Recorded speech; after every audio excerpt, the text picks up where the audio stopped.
तो last video में हमने क्या देखा था, हमने देखा था बॉडी पार्सर के बारे में। बॉडी पार्सर के थ्रू हम लोग क्या कर रहे थे, फ्रंट एंड से जो डाटा भेज रहे थे, यानी कि पोस्टमैन से जो डाटा भेज रहे थे उसे हम लोग बैकएंड में रिसीव कर रहे थे, बस रिसीव कर रहे थे और उसे दिखा रहे थे कि हाँ बैकएंड में डाटा आ गया है।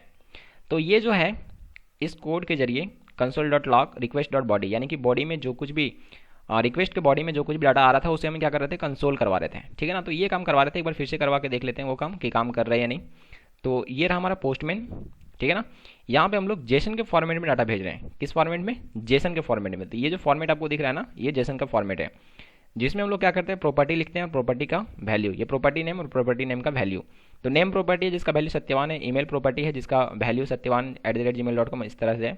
फ़ोन एक प्रॉपर्टी है जिसमें एक नंबर डाला गया है, और जेंडर एक प्रॉपर्टी है जिसमें एक स्ट्रिंग वैल्यू डाला गया है, मेल। ठीक है ना, तो ये अभी हमारा क्या है, जेसन डाटा है। इसे अभी हमें क्या करना है, सेंड करना है और साथ में एपीआई को कॉल करना है। कौन से एपीआई को कॉल करना है, पोस्ट रिक्वेस्ट करना है, HTTP, ये जो लोकल होस्ट है, और /student। ठीक है ना, तो /student जब कॉल होगा तो वो कहाँ पे जाएगा, इस स्टूडेंट वाले राउट पे जो हमने क्रिएट किया है, ये स्टूडेंट, और इसके पोस्ट रिक्वेस्ट पे जाएगा। क्यों, क्योंकि हम लोग यहाँ पे पोस्ट रिक्वेस्ट कर रहे हैं।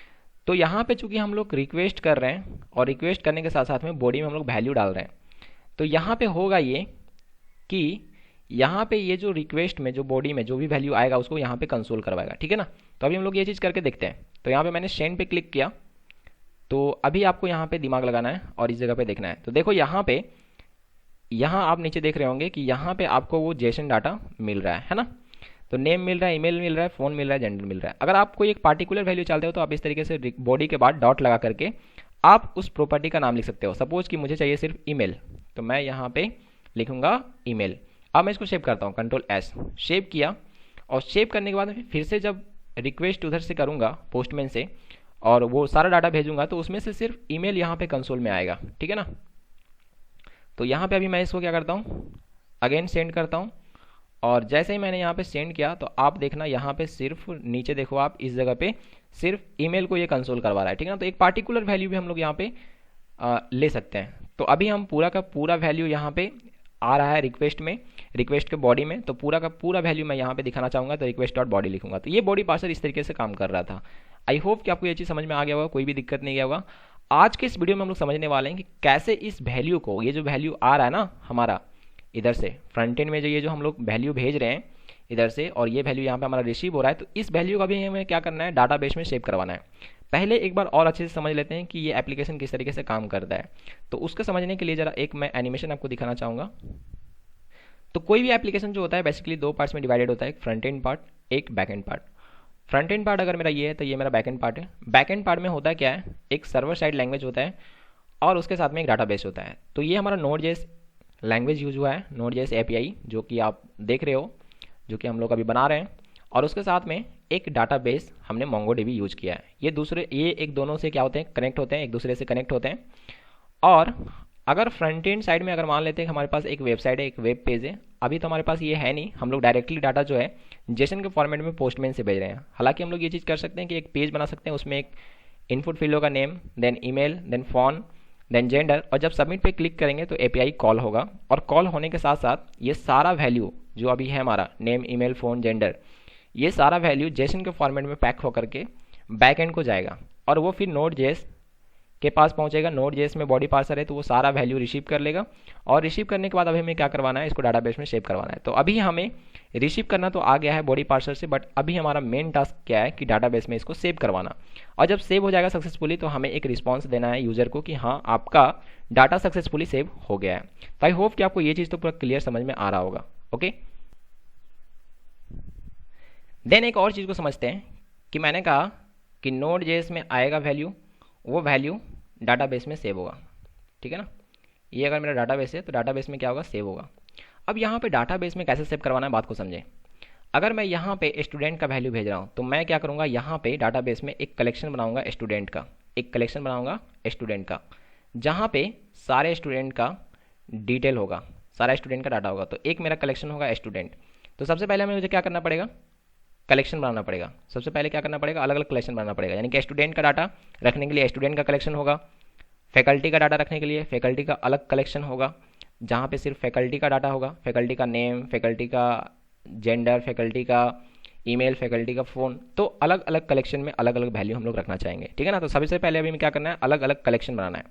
अब ये जो कलेक्शन होगा, ये जो कलेक्शन होगा उसमें आप क्या क्या रखना चाहते हो। जैसे स्टूडेंट कलेक्शन में मैं क्या रखना चाहता हूँ, नेम रखना चाहता हूँ, नेम रखना चाहता हूँ, फिर जेंडर रखना चाहता हूँ, देन जेंडर के साथ साथ मुझे ईमेल रखना है, और ईमेल के बाद मुझे फ़ोन नंबर रखना है। और भी आप बहुत सारी चीज़ रख सकते हो, तो मुझे इतना बेसिकली चीज़ रखना है, ठीक है ना। तो अब ये जो डाटा होगा ये किस टाइप का डाटा होगा, तो ये मेरा स्ट्रिंग होगा, ठीक है। ये मेरा जेंडर जो होगा ये भी स्ट्रिंग होगा, ईमेल भी मेरा स्ट्रिंग होगा, फ़ोन भी मेरा क्या होगा, फ़ोन मेरा नंबर होगा, ठीक है। तो ये चीज़ मुझे डिसाइड करना है कि मुझे क्या क्या डाटा रखना है और वो किस टाइप का डाटा रखना होगा, किस टाइप का डाटा होगा। तो इसको बोलते हैं स्कीमा। तो एक कलेक्शन का क्या होता है, स्कीमा होता है, ठीक है ना। तो पहले मुझे क्या करना पड़ेगा, स्कीमा क्रिएट करना पड़ेगा। तो चलिए अब ये चीज़ हम लोग कोडिंग के जरिए समझते हैं और एक एक काम को करते हैं। सबसे पहले हमें क्या करना है, एक स्कीमा क्रिएट करना है कि वो किस टाइप का डाटा होगा, और फिर स्कीमा के जरिए हम लोग क्या करेंगे, एक कलेक्शन क्रिएट करेंगे, और कलेक्शन क्रिएट करके हम लोग डाटा वहाँ पे पोस्ट करवाएंगे, डाटा हम लोग सेव करवाएंगे डाटाबेस में, ठीक है। तो स्टार्ट करते हैं कोडिंग। सबसे पहले आपको क्या करना है, यहाँ पे एपीआई के अंदर जो राउट्स आपने क्रिएट किया है ना एक फोल्डर, तो एपीआई के बाद यहाँ पे एक और फोल्डर आप क्रिएट कर लो और उसका नाम दे दो मॉडल, ठीक है, मॉडल। ओके, मैंने दे दिया। अब यहाँ पे मैं स्टूडेंट का स्कीमा बनाऊंगा। तो स्टूडेंट का स्कीमा बनाने के लिए मैं न्यू फाइल क्रिएट करता हूँ और इसका नाम मैं दे देता हूँ student.js। ओके, देन यहाँ पे आपको कोडिंग करना है। सबसे पहले आप क्या करो, mongoose को रिक्वायर कर लो, ठीक है ना, मतलब mongoose को ऐड कर लो। तो कॉन्स्ट mongoose, बहुत ही आसान तरीका है, आपको पता है। यहाँ पे आपको लिखना है require then mongoose। Okay, no problem, fine. Then यहाँ पे आपको अभी एक स्टूडेंट का स्कीमा क्रिएट करना है, तो आप अपने मर्जी से कुछ भी नाम दे सकते हो। मैं दे देता हूँ student schema, student schema. Okay, then यहाँ पे ये mongoose का स्कीमा होता है, तो न्यू mongoose डॉट स्कीमा, ठीक है ना। इस तरीके से इसका सिंटेक्स है, आपको ध्यान रखना है। तो आप, मैंने अभी बताया था ना कि क्या क्या आप रखना चाहते हो और किस टाइप का डाटा रखना चाहते हो। तो मैं चाहता हूँ कि नेम रख लूँ, नेम, और नेम जो होगा मेरा स्ट्रिंग होगा, ठीक है ना, तो मुझे लिखना पड़ेगा स्ट्रिंग। देन ईमेल होगा, ईमेल क्या होगा, स्ट्रिंग टाइप का डाटा होगा। तो बेसिकली स्कीमा डिफाइन करता है कि क्या डाटा आप रखना चाहते हो और किस टाइप का डाटा रखना चाहते हो, ठीक है ना। तो ईमेल हो गया, नेम हो गया, देन फ़ोन भी मैं रख लेता हूँ, फ़ोन, और वो भी होगा, वो नंबर होगा, sorry, okay, number. Then gender, gender भी रख लेता हूँ, और ये आपका स्ट्रिंग होगा। ओके, फाइन, ठीक है। इतना होने के बाद आपको क्या करना है, इसको एक्सपोर्ट करवाना पड़ेगा सो दैट कि आप इसको यूज़ कर पाओ। तो मॉड्यूल डॉट एक्सपोर्ट्स आपको ये यूज़ करना है, module dot exports, okay, is equal to mongoose dot model आपको यहाँ पे लिखना है, ठीक है। और इसके अंदर में अभी दो वैल्यू आपको पास करना है। एक वैल्यू क्या पास करना है मैं बता रहा हूँ, यहाँ पे आपको वो वैल्यू पास करना है जिसको आप यूज़ करोगे। तो मैं कैपिटल स्टूडेंट इसका नाम दे देता हूँ, कैपिटल स्टूडेंट, ठीक है ना, कैपिटल STUDENT। और यहाँ पे फिर इस नाम को किसको यूज़ करना है, इस नाम से यूज़ करना है मुझे स्टूडेंट स्कीमा को। तो इस तरीके से आपको लिख देना है ये दो चीज़। तो ये स्टूडेंट स्कीमा जो आपने क्रिएट किया है ये रहा, ठीक है, और कैपिटल STUDENT इस तरीके से आपको क्या करना है, अगर ये लिखते हो तो इससे आपको यूज़ करना है, ठीक है। तो यहाँ तक आपको कोई दिक्कत नहीं होगा, आई होप। हाँ, एक चीज़ और चीज़ यहाँ पे एक यूनिक आईडी होता है, ठीक है ना, जो कि एक अलग टाइप का होता है। वो आपको MongoDB से मिलता है। तो आपको क्या करना है, हर एक डाटा के लिए, हर एक स्टूडेंट के लिए एक यूनिक आईडी जनरेट करवाना है ना। तो इसका जो टाइप होगा ना, तो इसका जो टाइप होगा वो आपका टाइप होगा mongoose dot types dot, okay, mongoose dot schema dot types dot object ID, ये आपको लिखना है, ठीक है।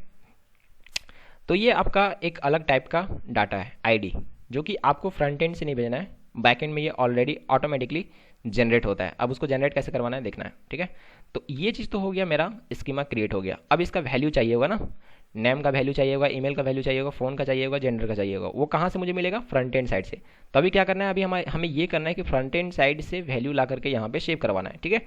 तो चलता हूँ मैं student.js में, आ गया मैं यहाँ पे, ठीक है। सबसे पहले उसे क्या करना होगा, यूज़ कर लेना होगा कॉन्स्ट, जो भी हमने क्रिएट किया है। तो कॉन्स्ट नाम देना है वही चीज़ जो आपने वहाँ पे लिखा था, स्टूडेंट, ठीक है ना, स्टूडेंट, यही दो आप, बेटर होगा। देन आप क्या करो, इसको इंक्लूड कर लो। तो require, okay, then sorry, model के अंदर है और स्टूडेंट नाम से है, बिल्कुल ये हो गया, फाइन। अब मुझे क्या करना है, अब मुझे करना ये है कि यहाँ पे इस जगह पे, ठीक है ना, इसको मैं अभी हटा देता हूँ पोस्ट में। सबसे पहले मैं क्या करूँगा, एक नया स्टूडेंट क्रिएट करूँगा, स्टूडेंट है ना, is equal to new student type का, न्यू स्टूडेंट टाइप का, ठीक है। ये जो मैंने स्टूडेंट यहाँ पे ऐड किया है, तो नया स्टूडेंट टाइप का एक डाटा क्रिएट करने जा रहा हूँ। और वो क्या होगा जरा समझ लेते हैं। सबसे पहले यहाँ पे एक एक करके वो सारा चीज़ लिखना है, ये सारा कुछ जो भी आप यहाँ पे मेंशन किए हो, ये सारा property, ID, name, email, phone, gender, वो सारा कुछ यहाँ पे मेंशन करना है। क्योंकि ये जो टाइप है स्टूडेंट, वो इस टाइप का डाटा है, इस टाइप का डाटा, तो इसको वैल्यू भी चाहिए, ठीक है ना। तो यहाँ पे आपको लिखना पड़ेगा सबसे पहले आईडी। तो ये आईडी तो मुझे फ्रंट एंड से नहीं चाहिए, ये मुझे खुद जनरेट करवाना है ना। तो मुझे उसके लिए mongoose यहाँ पे ऐड करना पड़ेगा सबसे पहले, const mongoose, okay, then require mongoose, okay fine, ये हो गया। देन यहाँ पे मुझे क्या करना है, सिंपली लिखना है mongoose न्यू, नया mongoose dot types dot object ID. तो इससे क्या होगा, एक यूनिक आईडी, ये नया यूनिक आईडी जनरेट कर देगा, ठीक है ना। अब ये जो नेम है, अब ये जो नेम मैंने लिखा है ना, वो आपको एग्जैक्टली वही लिखना है जो आपने यहाँ पे लिखा है, ठीक है ना। तो ये नेम मैंने यहाँ पे लिख दिया, ठीक है, नेम। अब इसका वैल्यू क्या होगा, ये प्रॉपर्टी हो गया। वैल्यू क्या होगा, वैल्यू जो रिक्वेस्ट से आ रहा है उसके बॉडी में जो वैल्यू है, और बॉडी के अंदर में, बॉडी के अंदर में जो नेम प्रॉपर्टी के साथ जो वैल्यू आ रहा है उसको असाइन कर दो यहाँ पे, ठीक है। तो देखो मैंने क्या किया, ये जो नेम है एग्जैक्टली यही स्पेलिंग लिखना है, इसी तरीके से लिखना है इस जगह पे, ठीक है ना। यहाँ ये नेम एग्जैक्टली ये नेम मैच करना चाहिए जो आप फ्रंट एंड से भेज रहे हो, जिस प्रॉपर्टी का नाम से, ठीक है। तो नेम हो गया। देन चूंकि मेरा दोनों साइड में सेम है, तो नेम हो गया, ईमेल हो गया। तो ईमेल में क्या होगा, जो रिक्वेस्ट में आ रहा है बॉडी के साथ, और प्रॉपर्टी का नेम है ईमेल, वहाँ पे भी फ्रंट एंड में, ठीक है। Then phone, okay, phone request body में आ रहा है, रिक्वेस्ट के बॉडी में, और उधर से भी फ्रंट एंड साइड में उसका नाम क्या है, फ़ोन प्रॉपर्टी, ठीक है। उसका वैल्यू यहाँ पे असाइन कर लेंगे। देन जेंडर, अब जेंडर का वैल्यू क्या असाइन करना है, तो जो रिक्वेस्ट आ रहा है, जो रिक्वेस्ट आ रहा है बॉडी डॉट जेंडर, ओके, ये करवाना है आपको। तो एक बार फिर से देख लेते हैं सारा कुछ मिला या नहीं। तो नेम, ईमेल, फ़ोन, जेंडर, बिल्कुल यहाँ पे देख लेते हैं, name, email, phone, gender. Type क्या है इसका, स्ट्रिंग, स्ट्रिंग, नंबर, स्ट्रिंग, ठीक है। तो ऐसा ही डाटा आपको भेजना है, स्ट्रिंग भेजना है, स्ट्रिंग भेजना है, फ़ोन को आपको नंबर भेजना है, और जेंडर को स्ट्रिंग भेजना है। तो जिस तरीके का डाटा है उसी तरह का डाटा आपको भेजना है भाई, ये चीज़ दिमाग में रखना है, ठीक है। चलो ठीक है। अब यहाँ पे होगा ये कि ये पूरा का पूरा क्रिएट हो जाएगा। क्रिएट होने के बाद आपको क्या करवाना है, इस डाटा को सेव करवाना है। तो क्या करना है आपको, स्टूडेंट डॉट सेव, ये आपको यूज़ करना है। तो इससे क्या होगा, सेव हो जाएगा, इससे क्या होगा, सेव हो जाएगा।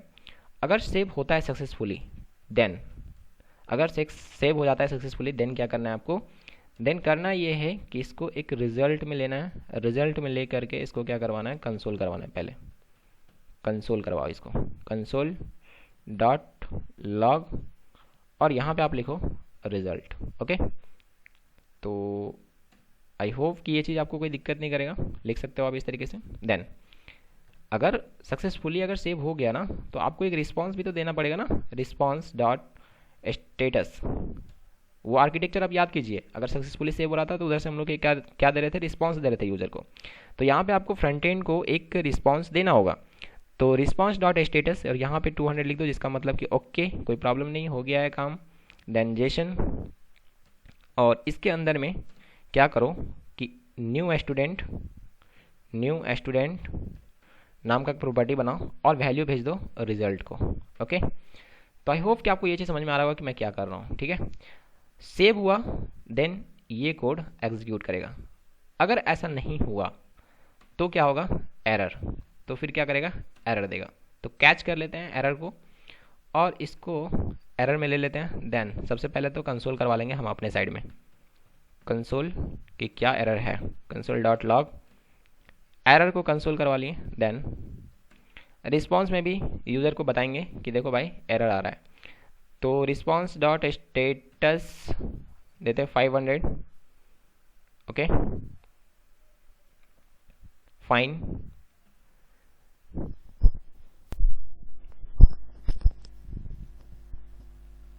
उसके बाद यहाँ पे हम लोग लिखेंगे जेसन और एक प्रॉपर्टी हम लोग बनाएंगे यहाँ पे एरर का, एरर, और वैल्यू भेज देंगे इस एरर को। ठीक है, तो आई होप कि ये चीज़ समझ में आ रहा होगा आपको मैं क्या क्या कर रहा हूँ। सबसे पहले मैंने क्या किया, ये जो रिक्वेस्ट में जो बॉडी में जो वैल्यू आ रहा है उसको हमने इसमें असाइन करवा दिया, जो हमने क्रिएट किया था स्कीमा। असाइन होने के बाद उसको क्या कर रहे हैं, सेव करवा रहे हैं डाटाबेस में। सेव होने के बाद अगर सक्सेसफुली सेव हो रहा है तो ये कोड एग्जीक्यूट करेगा, रिस्पॉन्स दे देगा यूज़र को, और अगर कुछ होता है एरर तो फिर ये एरर रिटर्न करेगा इस तरीके से। ठीक है, तो आई होप कि ये चीज़ कुछ बहुत बड़ा प्रॉब्लम नहीं क्रिएट करेगा। ये कोड आपको समझ में आ रहा होगा, नहीं समझ में आता है तो वीडियो को एक बार फिर से पीछे ले जा करके देखें कि मैंने क्या क्या किया। ठीक है, तो इतना होने के बाद अब मैं एक बार टेस्ट करता हूँ कि सक्सेसफुली काम कर रहा है कि नहीं। तो सबसे पहले मैं चलता हूँ अपने मोंगोडीबी एटलास लॉगिन पे, वहाँ पे जहाँ पे मैंने लॉगिन करके रखा है। और अगर यहाँ पे आप जाकर के देखोगे कलेक्शन में अगर क्लिक करोगे तो आपका कोई भी कलेक्शन यहाँ पे नहीं होगा। कलेक्शन पर अगर आप क्लिक करोगे तो कलेक्शन आपका कोई भी नहीं दिखेगा, यहाँ पे कुछ कलेक्शन नहीं है अभी। लेकिन अभी जब हम लोग स्लैश स्टूडेंट और ये डाटा भेजेंगे और सक्सेसफुली अगर ये डाटा पोस्ट हो जाता है, सेव हो जाता है, तो फिर एक वहाँ पे कलेक्शन क्रिएट होगा। क्या कलेक्शन क्रिएट होगा देखेंगे। ठीक है, तो यहाँ पे अभी क्या करते हैं, पोस्ट रिक्वेस्ट करते हैं और डाटा ये भेज रहे हैं, नेम, ईमेल, फ़ोन, जेंडर। ठीक है, तो मैंने जैसे यहाँ पे सेंड किया तो देखते हैं कि काम करता है कि नहीं या कुछ एरर आ रहा है। तो यहाँ पे आप देखो नीचे स्क्रॉल करो थोड़ा सा पोस्टमैन को। ओके, तो देखो यहाँ पे न्यू स्टूडेंट क्रिएटेड हो गया है, नया स्टूडेंट क्रिएट हो गया। आप देखो बहुत ही अच्छा, न्यू स्टूडेंट क्रिएट हो गया। ये हमें रिस्पॉन्स में मिला, ये हमें कहाँ पे मिला, रिस्पॉन्स में। ठीक है ना, तो अब हम लोग चलते हैं वापस इस जगह पे और इसको रिफ्रेश करते हैं। तो रिफ्रेश करते हैं तो अभी देखना आप एक नया कलेक्शन क्रिएट हो जाना चाहिए और डाटाबेस में डाटा आ जाना चाहिए, है ना। तो थोड़ा सा वेट करते हैं, रिफ्रेश होने देते हैं, थोड़ा सा टाइम लेता है, पता नहीं क्यों, नेट का इशू है शायद। हालांकि यहाँ पे नेट का ज़्यादा इशू है नहीं, बट फिर भी मज़े लेकर के सीखते रहो, कोई प्रॉब्लम नहीं है। देखो यहाँ पे अभी स्टूडेंट्स नाम का एक कलेक्शन क्रिएट हो गया जिसमें कि एक वैल्यू भी आ गया है ना। देखो अब मैं एक दूसरा डाटा इसी में भेजता हूँ, सत्यवान की जगह अभी कोई दूसरा नाम भेजता हूँ, सपोज सनम। ठीक है, और अच्छा ये चेंज नहीं हुआ, ओहो मैं यहाँ पे कैसे चेंज कर सकता हूँ, मुझे यहाँ पे रिक्वेस्ट वाला में बॉडी में करना पड़ेगा ना, मैं रिस्पॉन्स वाले पे जाकर के चेंज कर रहा हूँ, वो नहीं कर सकते आप। तो यहाँ पे मुझे क्या करना है, टाइप करना है सनम। ठीक है, तो ये मैंने कर दिया। देन फ़ोन नंबर को मैं चेंज कर रहा हूँ, फ़ोन नंबर को मैं चेंज कर रहा हूँ, something like that. Okay, then इसको भी मैं थोड़ा एडिट कर देता हूँ। ओके चलो ठीक है, अब मैं इसको सेव करता हूँ। ठीक है, सेंड किया तो एक दूसरा डाटा उसी स्टूडेंट में ऐड हो जाएगा। ठीक है, देखो यहाँ पे नीचे फिर से रिस्पॉन्स मिला, नया स्टूडेंट क्रिएट हो गया है और यहाँ पे सनम और इस तरीके से कुछ मिल रहा है। देखते हैं, मैं इसको यहाँ पे रिफ्रेश करता हूँ। ठीक है ना, यहाँ पे रिफ्रेश का ऑप्शन आपको दे रहा है, आप रिफ्रेश कर लो। तो यहाँ पे अभी आप देखो आपके पास इस स्टूडेंट कलेक्शन में दो डाटा आपको मिल रहा है। देखो तो जितना भी अब आप स्लैश स्टूडेंट, ये जो राउट है ना, ये जो आपका राउट है स्लैश स्टूडेंट, अब इसमें जितना भी डाटा पोस्ट करोगे सारा का सारा डाटा क्या होगा, यहाँ पे सेव होता जाएगा। ठीक है ना, सारा स्टूडेंट का डाटा यहाँ पे कलेक्ट होता जाएगा। तो ये स्टूडेंट का एक कलेक्शन बना है जिसमें कि सारा स्टूडेंट का डाटा कलेक्ट होता जाएगा इस जगह पे। अगर आप एक नया कलेक्शन क्रिएट करोगे तो यहाँ पे फैकल्टी का न्यू फैकल्टी एक पोस्ट रिक्वेस्ट सक्सेसफुली हमने कर दिया है। नेक्स्ट वीडियो में गेट रिक्वेस्ट करेंगे, देन अपडेट भी करेंगे, डिलीट भी करेंगे। ये सारा चीज़ हम लोग सीखेंगे आराम से, मस्ती से, कोई प्रॉब्लम नहीं। चैनल को सब्सक्राइब नहीं किया तो सब्सक्राइब जरूर कर लेना, ताकि नेक्स्ट वीडियो जैसे ही आए ना आपको मिल जाए, है ना। और कोई प्रॉब्लम ना हो, आसानी से सारी चीज़ें सीखते रहो हिंदी में, कंफर्ट लैंग्वेज में। Thank you.